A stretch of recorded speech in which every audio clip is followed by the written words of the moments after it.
ምሩና ናሆሜ ተጋጩ።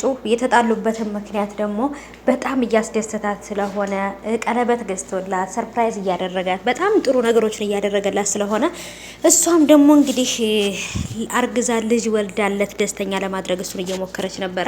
ግን ደግሞ እሱ ከልጅ በላይ ያንቺ መኖር ነው የሚያስደስተኝ ብሎ በጣም ነበር የተቆጣው። ምክንያቱም ያለውን ነገር ያውቃል።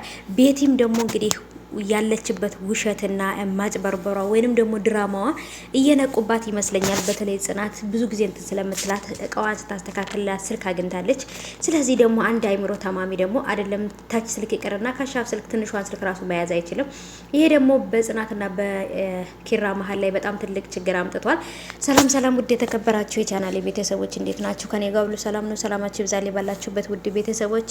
ለቻናሌ አዲስ ከሆናችሁ ሰብስክራይብ አድርጋችሁ ቤተሰቡን ነባሮች እንኳን በሰላም መጣችሁ ብያለሁ።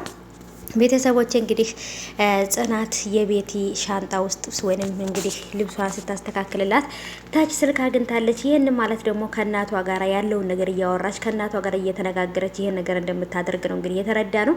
በተለይ እንግዲህ ደግሞ እዛ ጋር ክብሮምና ሰኒ ኦ ማይ ጋድ በጣም ደስ የሚል ነገር ነበረ። ምክንያቱም ክብሮምና ሰኒ ፍቅራቸውን እንግዲህ ተገላልጸዋል። እሷም ስሜቱ ከባድ ነው ብላለች። ምክንያቱም ይከብዳል ለመናገር የምትወዱት ሰው የምታፈቅሩት ሰው እሱም ደግሞ ሲያፈቅራችሁ በጣም ነው ደስ የሚለው ከምላችሁ በላይ ማለት ነውና ስለዚህ አሁን ላይ ሰኒና ክብሮም ያሉበት ሁኔታ በጣም ነው ደስ የሚለው። እነ ኪራ ቤት ያለችው ልጅ ናት እንግዲህ እንደምታውቁት በስልኩ ቴክስት ልካ እንዲጣሉ እንዲጋጩ ያደረገችው ማለት ነው። ይሄ ነገር ስለታወቀ እንግዲህ እሷም ይቅርታ አድርጋለት ወይንም ይቅር ብላው አብረው ናቸው በፍቅር ማለት ነው። በጣም ነበር ደስ የሚለው ማለት ሰኒ እንደዚህ ሆና ማየት በጣም ነበር የሚያስደስተው።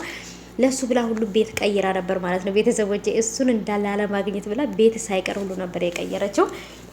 አሁን ላይ ግን ያለችበት ሁኔታ በጣም ደስ የሚል ነገር ነው።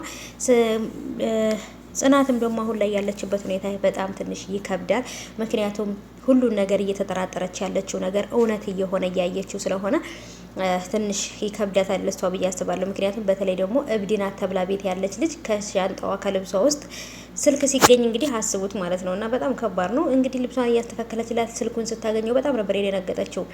ከዛንም ደግሞ ተረጋግታ ጽናትን ታውቋታላችሁ በጣም አስተዋይ ልጅ ናትና ተረጋግታ ኪራንን በደንብ አድርጋ አናግረዋለች። ይሄን ነገር እንደዚህ አግኝቻለሁ እኔና እሷ እንግባባም አንተ አናግራት ብለው ነበር። ግን አሁንም ቢሆን ይሄ ስልክ የማን ነው ስልክ ገዝተህልኝ ነው ወይ ምናምን እያለች በጣም እያስመሰለች ነበረ ማለት ነው ምንም እንደማታውቅ ነገርና ኪራም ደግሞ እንግዲህ ልክ ጽናት እንደምትጠራጠረው ኪራም እየተጠራጠረ ወይንም ደግሞ ያለውን ነገር ምን እያሰበ እንደው ራሱ ግራ ገብቶታል ማለት ነው።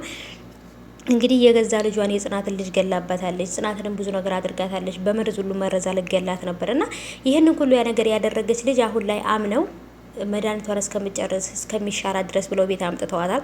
እሷ ግን ሌላ ድራማ ነው እየሰራች ያለችው። እዚህ ጋር እንግዲህ እቺ ልጅም ታውቃላችሁ ሰኒ ቡጭርጭር አድርጋ ድብድብ አድርጋታለች።